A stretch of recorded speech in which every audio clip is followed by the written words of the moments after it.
bu kongre hepten bu yana yapmış olduğumuz demokratik eşitlik, özgürlük, adalet mücadelesinin Türkiye halkları nezdinde özgürlüğe ve adalete yürüyüş kongresidir.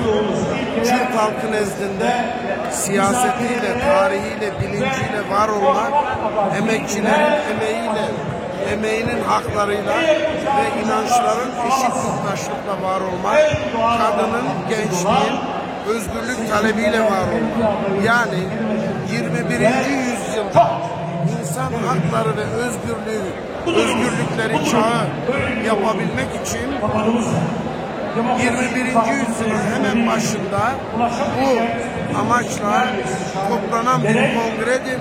Bu kongre 21. yüzyılı eşitlik özgürlük çağı yapmak kongresidir.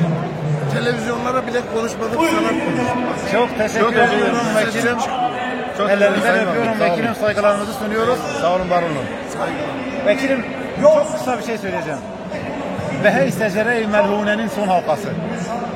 Şu kelimenin kısa bir açılımı istiyoruz vekilim. Biz şecere-i melhune, hakikatin davasını yürüten Şah-ı Merdan Ali, Muhammed Mustafa Habibullah karşısında zulmatın siyasetini yürüten Muaviye tayfasına diyoruz. Evet.